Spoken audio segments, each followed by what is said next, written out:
Irmãos e amigos do canal Tomás Souto 33, sejam bem-vindos. Hoje, conversando conosco, aquele bate-papo maçônico, aquele assunto bacana, o nosso querido irmão Ricardo Volpe Maciel, presidente da Soberana Assembleia Federal Legislativa do Grande Oriente do Brasil.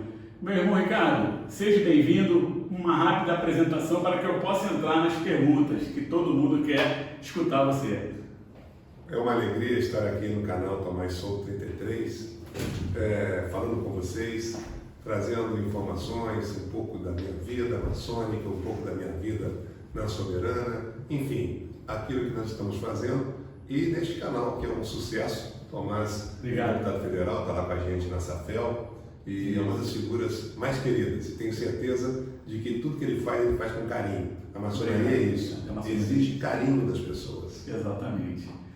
Ricardo, como foi a sua chegada na ordem maçônica? Olha, eu cheguei na ordem maçônica no ano de 1988. 88? Na cidade de Barra Mansa. Eu já havia sido convidado antes, mas eu era muito novo, ainda era solteiro. Então sempre tem uma certa reação das pessoas solteiras, o que eu acho que é um erro, porque acho que a pessoa, mesmo sendo solteira, o que vale é a maturidade e a responsabilidade que ela tem para aquilo que ela assume. Mas, de qualquer maneira, como naquela época já era muito forte esse sentimento, acabei postergando um pouco a minha entrada na maçonaria. Eu fui convidado uns 3 anos antes, mas o meu processo demorou um pouco. Eu acho que eles estavam esperando que eu casasse, sabe? Para poder... Pode ser. Mas aí foi em 88, na loja de Independência e Luz 301. Independência e Luz de Barra Mansa. Uma loja centenária, né? Fundada em 14 de setembro, lá há 150 anos atrás. 1974. 74, Barra Mansa, aproveitando para mandar um abraço ao nosso delegado litúrgico, irmão Rubem Giranda. Um grande abraço ao Rubem, conhecido como Rubinho. Rubinho, né? Ou o famoso Rubem. E o nosso adjunto também é de lá. Nosso irmão Getúlio, né? De Barra Mansa. Exatamente. Então eu entrei na ordem em 1988. Aí, na minha loja, eu ocupei vários cargos, fui presidente do Centro de Estudos, eu fui presidente do Conselho Consultivo de Demoreis durante 10 anos, levei meus filhos para a ordem como Demoreis. Os dois foram mestres conselheiros. Eu tenho 2 filhos, um hoje com 33, outro com 30. Ainda não entraram na ordem. Dei uma base para eles. Dei uma base para eles, estão aguardando o momento certo, se tiverem vontade, que eu acho que tem, de entrar na ordem. Mas tudo tem seu tempo de maturação. Né? Então é isso, a minha história é muito simples. É uma história de um maçom do interior, que veio de uma cidade do interior do estado do Rio. Como nós somos conhecidos no interior, é Papa Goiaba. Papa Goiaba. Né? As pessoas às vezes não sabiam disso, mas hoje já sabem. É porque dizem que a história aqui no interior tem muita goiaba, e a gente gosta de comer goiaba. Então a gente é chamado de Papa Goiaba lá no interior. Né? Legal. E me diz uma coisa, o que te despertou em referência à Soberana Assembleia Federal Legislativa? Como foi a tua sensibilidade para falar, poxa, eu posso, eu quero, eu vou ser o presidente da Soberana? Olha, primeiro, eu sempre, no mundo profano, eu militei na política também. Mas nunca deixei que a política profana contaminasse a minha vida maçônica. Isso é importante, embora a maçonaria sempre tem muitos irmãos que são políticos. Sim, né? Muito. Eu fui um deles. Eu tive várias passagens pela política em Barra Mansa, no estado e até na esfera federal. E eu sempre acompanhei o trabalho de deputados, não só da vida profana, mas principalmente da maçonaria. A minha loja sempre teve deputados. E houve uma época que houve uma vacância de deputado. Aí a loja falou: Ricardo, você não quer ir para Brasília? Isso foi nos idos de 2005. Eu falei: realmente eu acho que é legal. Eu acho que é uma boa oportunidade. Eu gosto de Brasília, eu já trabalhei em Brasília, inclusive fiquei muitos anos trabalhando em Brasília, morei em Brasília um tempo. Aí falei: não, vou a Brasília sim. E fui para Brasília. Até pela sua atuação na área política também. Também. Fui para Brasília, trabalhei na Constituinte, trabalhei no IPC, em vários outros órgãos também. Fiz cursos lá várias vezes, enfim. Eu tinha uma boa ligação com Brasília. Mais do que com o Rio de Janeiro, por exemplo. Passando aqui, né? Então, acabei indo para Brasília. E lá, logo que eu cheguei, fiz parte da Comissão de Relações Públicas da Soberana Assembleia Federal Legislativa. O presidente na época era o Jaime. Jaime. né? O Jaime do Espírito Santo. Peguei o Jaime lá. Depois veio o Ari, depois veio Ademir, veio Arnaldo, Múcio, Ademir, enfim, tem uma ordem, eu não lembro, mas passei por todos eles. Já são quantos mandatos lá? Eu já tenho, estou indo para o sexto mandato, estou no quinto e indo para o sexto, né? Está na minha frente, eu tenho 4 mandatos, estou aprendendo com ele. Então foi isso que aconteceu, eu fui para lá e me adaptei bem, gostei, participo de todas as sessões, nunca faltei nenhuma sessão. Mesmo no tempo da pandemia, eu ainda ia, mas aí não tinha mais sessão, aí foram surgindo as sessões virtuais e as híbridas, né? E hoje nós temos aí outros tipos de sessões que são feitas, as chamadas itinerantes, que foi uma coisa que a gente implementou, que é muito importante porque você valoriza o interior. E a sessão híbrida também ajudou, né? Sim. É a mudança que a pandemia trouxe. Sim, a pandemia trouxe uma série de mudanças, né? Primeiro, trouxe um fortalecimento das redes sociais e virtuais, né? As redes sociais, embora eu sou defensor de que não existe maçonaria de rede social. Maçonaria é loja. A rede social oficial é para divulgar os atos maçônicos. Agora, não para se fazer maçonaria. Até porque eu entendo que o Brasil, como um todo, ainda está muito dividido. E essa divisão acirra os ânimos. Então você não pode fazer maçonaria em rede social, porque atrás de uma câmera você fica com a coragem danada. É verdade. Né? Você potencializa a coragem e você acaba se excedendo e isso cria uma cisão que depois vai repercutir aonde? Exato. Em loja. Na nossa querida oficina. Na nossa oficina. Então, eu acho que a parte virtual que a pandemia trouxe, ela é um bom legado. A partir do momento que você pode, ao mesmo tempo, levar para todo o Brasil uma ideia através de uma reunião virtual. Sim. Agora, o convívio, a fraternidade, a irmandade, o carinho, o afago, esse tem que ser pessoal. Por isso eu acho que a loja é insubstituível. Exatamente. Concordo com o que você colocou. E vamos falar agora das itinerantes. Como é que surgiu isso e como está sendo? E quais são os projetos? Olha, a itinerante, ela surgiu após pandemia. Né? Porque na pandemia surgiram as híbridas. É um novo mundo, né? O que são as híbridas? As híbridas são as sessões que são presenciais por opção e virtuais por determinação. Né? Isso, durante a pandemia, só ficaram as virtuais. Depois surgiram as híbridas. Março e junho presencial, é isso? Não, dezembro e junho. Dezembro e junho presencial. Março e setembro virtual. E isso aí é uma ideia antiga, porque na verdade nós temos algumas instituições, alguns órgãos na maçonaria e instituições que já praticam essa forma de itinerância. Os tribunais mesmo fazem isso. Vocês aqui fazem isso. Sim. Né? O nosso soberano comendador Antônio Carlos e o seu Santo Império, que você faz parte, eles têm uma bela história de levar o Supremo aos Orientes. Isso é muito importante, porque você oportuniza aqueles irmãos que às vezes não têm condição de vir aqui ou não podem vir em determinada época, de serem recebidos e serem levados ao Grau 33 lá no Oriente deles. É o convívio, né? É o convívio. Exatamente. E você passa a fazer o quê? Você passa a conhecer aquela realidade. Você vive as pessoas, exatamente. Exatamente, é importante isso. E alcança as necessidades que aqui você não tem essa oportunidade. Sim, é verdade. Então a itinerante foi uma ideia que surgiu lá atrás, numa conversa entre o Simval lá de Ribeirão Preto e o Ari, que foi o aqueliano, que foi nosso presidente. Só que eles não tiveram tempo de implementar. E como eu gosto dessa ideia de ir aonde estão as pessoas, e esse foi um dos motes da nossa andança pelo Brasil, de fazer com que o interior da maçonaria brasileira seja valorizado como um todo, nada mais justo do que as itinerantes, porque estas são o quê? Por serem híbridas, ou seja, presenciais e virtuais, não há prejuízo. Você pode fazer de qualquer lugar do Brasil. Perfeito. Não é? Não quer dizer que Brasília seja o centro do mundo, nem o centro da maçonaria. O centro da maçonaria é onde está o maçom. Né? O centro da maçonaria pode ser aqui hoje, pode ser lá em Limoeiro do Norte, pode ser em Rio Pardo, Exatamente. né? Pode ser em Ribeirão Preto, pode ser em Muriaé. Então, enfim, pode ser lá em Teresina. Exatamente, como houve, né? Exatamente. E nós fizemos isso, nós dividimos o Brasil em 5 regiões. Porque há um engano quem pensa que a itinerante é por Oriente. Não, não é. É por região.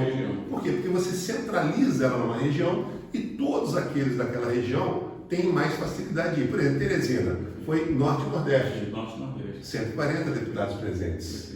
Não é? Agora, Sudeste, Ribeirão Preto.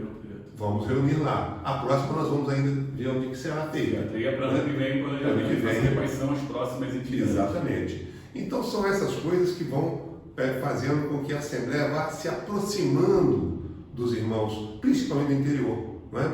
E você precisa dessa aproximação, primeiro para você conhecer, como nós falamos, e depois porque se você não conhecer, você não vai entender o que acontece na maçonaria. E se você não entender, como você atende os anseios das pessoas? Perfeito. Então, você precisa conhecer para entender e para atender as demandas que surgem, que são muitas, porque nós somos 80 mil irmãos, 77 mil, está variando, né? Dividido por 26 orientes, né? Mais o Distrito Federal. Então, veja bem, se você tem no Brasil toda uma pluralidade de pensamentos diferentes, você precisa conhecer essas culturas, precisa conhecer os problemas, as soluções que já foram implementadas em algum lugar, para que você tenha um caminho mais suave para você percorrer daqui para frente. Então, a itinerante nada mais é, em primeiro lugar, que é a interiorização da Assembleia, segundo, a valorização dos irmãos e das lojas do interior, e terceiro, o crescimento que precisa vir do interior para as capitais. Nós entendemos que a maçonaria do interior ela é vivida 24 horas dia a dia, porque as pessoas se encontram mais. É diferente, é um perfil diferente. A maçonaria do interior e a maçonaria da capital, por incrível que pareça. Sim, embora todos nós somos fraternos, perfeito. Mas tem suas particularidades. Exatamente. Na capital, por exemplo, vamos pegar o Rio de Janeiro. Tem lugares, eu estou falando do Rio de Janeiro, como pode ser São Paulo, Belo Horizonte, grandes centros. Fortaleza. Eu já ouvi irmãos falar, olha, eu não gosto muito de sair à noite porque a minha loja é muito longe e é quase que uma viagem. A minha loja fica a 50 quilômetros da minha casa. Um dia eu fui em São Paulo, eu fico em Guarulhos, geralmente que eu vou a São Paulo, fui numa loja que ficava a 40 quilômetros de Guarulhos.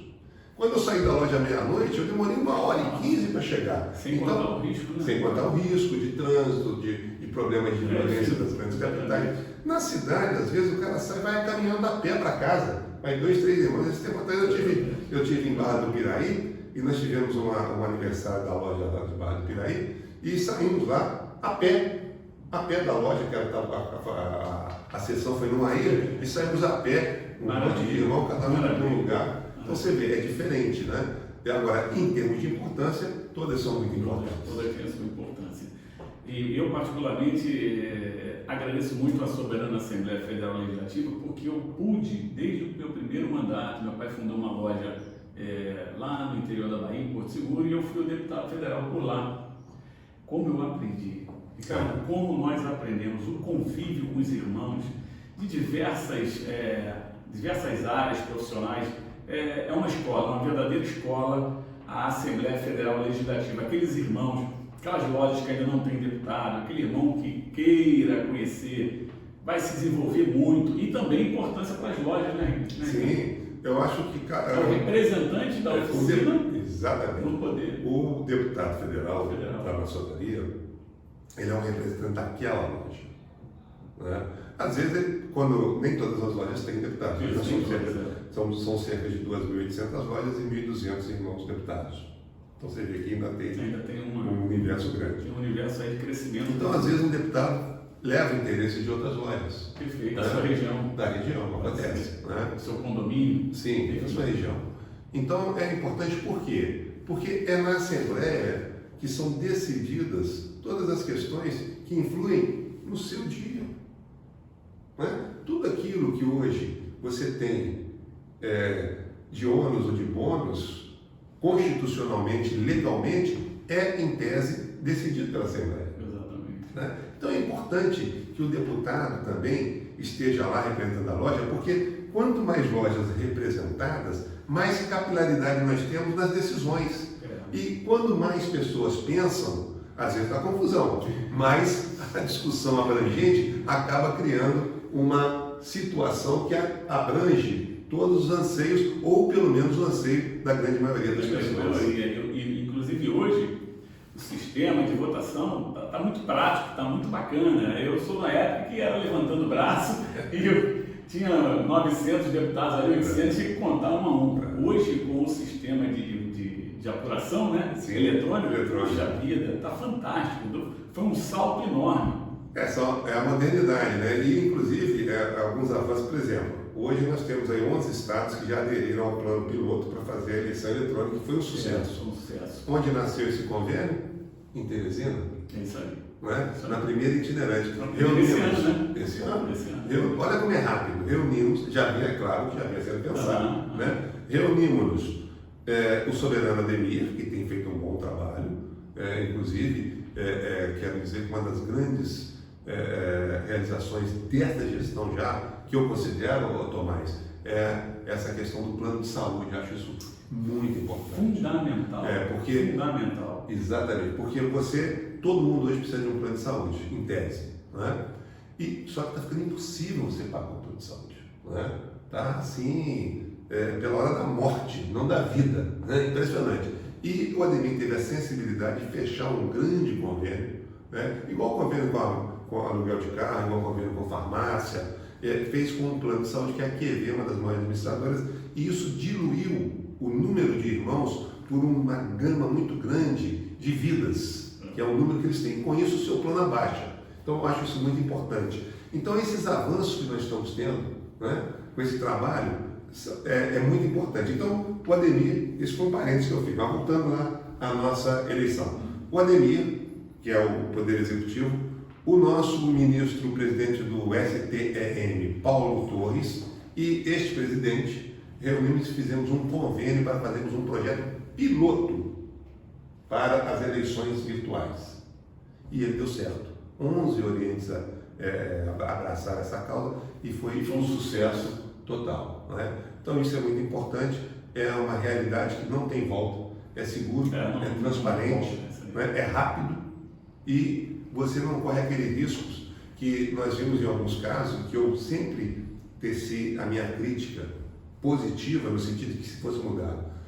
Se você tivesse uma ordem de votação diferente de uma lista, poderia ter uma eleição anulada por isso. Acontecia muito isso, né? De eleição anulada por causa de uma assinatura no local. Que não tem cabimento. Então você deixa de ter a vontade expressada por uma formalidade que pode ser suprida. Exatamente. Então agora não tem mais isso. A votação eletrônica, você vota, o teu voto aparece com a presença, não importa a ordem que está. É tudo eletronicamente. Aí foi a praticidade e a segurança também. Sim. Muito legal. Sim. E eu acredito que para ano que vem, né, que vão ter as novas eleições de loja, vai ser tudo. 100%. O alcance será de 100%. Acho que sim. Muito prático. Quero um grande avanço. Quero crer que sim. Então são essas as novidades, né, que nós temos. Estamos preparando também algumas outras legislações, tentando dar uma celeridade nos trabalhos da Assembleia, fazendo um regimento interno novo. Não sei se vamos conseguir êxito. E também o Código de Processo Civil Maçônico, que também estamos tentando agilizar no âmbito da nossa Assembleia Federal Legislativa. Agora, para a gente encerrar, projeto. Qual o projeto para o ano que vem? Aquele projeto que você idealizou e, poxa, isso aqui cabe, é legal, vamos fazer um planejamento. O projeto para o ano que vem, o meu mandato vai terminar, eu tenho mais um ano de mandato, ele termina em junho do ano que vem. Do ano que vem, 2024, 25. O projeto é você manter a SAFEL nesse trabalho de interiorização. Acho que ela é fundamental, porque a maioria dos deputados estão no interior. Desculpa, a maioria dos deputados está no interior. É uma realidade. Os deputados estão no interior, a maioria está lá. Então, eu acho que quanto mais você fortalecer esse interior, você vai fortalecer a maçonaria. É importante que a maçonaria cresça, é importante que a SAFEL participe disso. E não tem ninguém melhor do que o próprio deputado para levar a mensagem, para ir à loja, para trazer outras pessoas, para levar o venerável em Brasília, para ir na itinerante, para levar a região, por exemplo, em Rio Preto agora. Cara, aquela reunião aquela região de Rio Preto, ela é gigantesca. Ela é gigantesca. Né? Nós temos cerca de 40 deputados ali, naquela região. E tenho certeza que eles vão levar os veneráveis deles, vão levar os vigilantes aprendizes para conhecer o trabalho. Ali pega o interior de São Paulo, Minas, né? Não, ali é mais São Paulo, mas pega também Paraná. Paraná, pega Minas, algumas pessoas de Minas também vão, o pessoal gosta de ir, mas ali mesmo pega Paraná e São Paulo, principalmente o interior de São Paulo. E é perto, porque num raio de 250 quilômetros, que é relativamente perto, nós temos centenas de cidades. Fica uma pergunta aqui agora. Na reunião da Assembleia, por exemplo, o venerável pode levar um mestre, um aprendiz, um companheiro? Como é que funciona? Pode, inclusive, nós temos tempo para Tem, uma historinha pequena. À Na sessão passada, teve um deputado que levantou e pediu que nós tirássemos um irmão aprendiz que estava lá e um companheiro. Sim, eu me recordo. Aí eu falei, olha, nós não funcionamos aqui como sessão maçônica. Não é uma cerimônia. Não é uma cerimônia nem uma sessão maçônica, é uma sessão de parlamento. Aí ele insistiu, eu recusei a questão de ordem e pedi que ele viesse à mesa. Né? Aí ele veio e falou, meu irmão, hoje, se nós tirarmos aqui as pessoas que não são maçônicas, né, nós vamos ter que tirar o pessoal da internet, todo o suporte, o pessoal da mídia e o pessoal do voto eletrônico. E como é que nós vamos fazer as nossas votações? Vamos voltar a levantar a mão? Então, se você pode, na Assembleia, vendo pessoas que não são da maçonaria, não são irmãos, por que você não pode ter um aprendiz, um companheiro que são irmãos? Exatamente. E outra coisa mais... será um futuro deputado? Sim. Vamos supor que você, então, tivesse que tirar. Tá bom, vamos tirar. E eles pudessem estar lá fora com esses dados na mão. Eles iam estar assistindo a sessão do mesmo jeito, porque eles estariam com a mídia ao vivo, porque senão eles não sabem a hora que começa a votação, não sabem a hora que ela termina, não sabem qual processo está votando. Não tem muita justificativa. Então, até isso existe a diferença. É claro que a gente tem uma solenidade, né? Temos uma solenidade ali, existe uma forma, né? Uma forma solene, mas não é uma forma maçônica de sessão, nem magna. Não existe mais ritualística. Não existe ritualística nenhuma, há sinais. E a divulgação é bacana porque, por exemplo, em Ribeirão Preto, os venerados podem pegar os irmãos da loja, seja de qual lugar for, e ir lá para o pessoal prestigiar e começar a aprender como é que são feitas as mudanças, RGF, né? Tudo isso, o regimento geral da federação, Constituição, regimentos internos. Foi oportuno a tua interferência lá, né? Digamos assim, a sua colocação de que... É uma lógica. Sensibilizar o irmão que estava querendo que fosse retirado, que não precisa. Porque o argumento é esse, não é uma sessão maçônica. E como nós vamos fazer? Perfeito. Não tem que fazer. Perfeito. Né?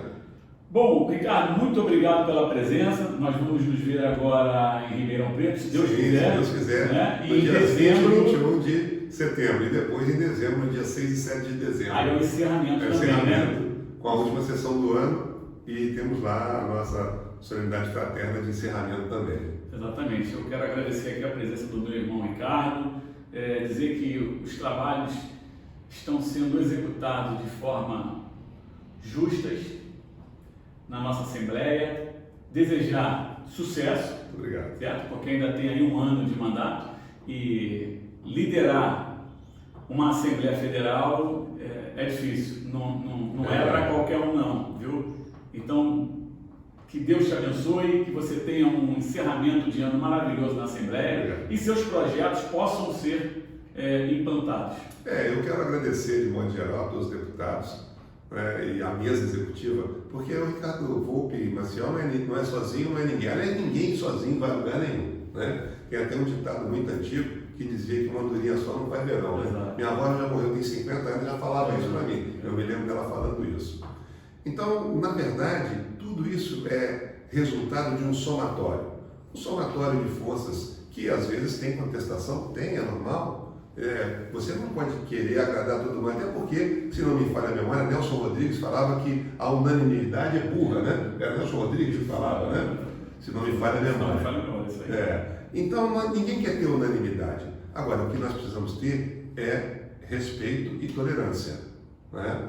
Eu acho que o tratamento, a maneira de falar, ela é muito importante, mesmo em rede social. O respeito é fundamental. É fundamental. Sem respeito e tolerância, ninguém vai a lugar nenhum. Até porque cada um defende a sua ideia. Sim. Mas o que não quer dizer que a minha ideia seja mais adequada para aquele momento. Sim, é verdade. E que eu não deva respeitar. Exatamente. Então, hoje nós temos aí 86% da Assembleia votou pela itinerante, 14% não, mas tem que ser respeitado também os motivos daqueles que não queriam, claro. Mas principalmente temos que respeitar o motivo dos 86% que quis, tá certo? Então eu acho que é uma coisa importante, agradeço essa oportunidade de trazer isso aos irmãos que vão assistir ao seu canal, agradeço a você e tenho a certeza que com o passar dos tempos, o tempo é o senhor da razão, né? Coralina dizia o seguinte, que todos estamos matriculados na escola da vida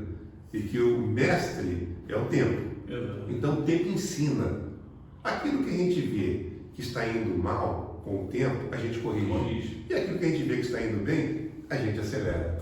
Né? Então o tempo realmente é um grande mestre. É isso aí. Tá certo? Temos que ter sempre o nosso controle individual de qualidade. É isso aí. Isso é verdade. Meus irmãos, muito obrigado. Eu quero agradecer aqui os nossos parceiros, a gráfica e editora Ferdan e também a Nova Formalta.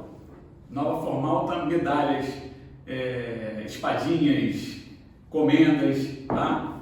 E já aí vai passar para vocês aí o contato, o endereço.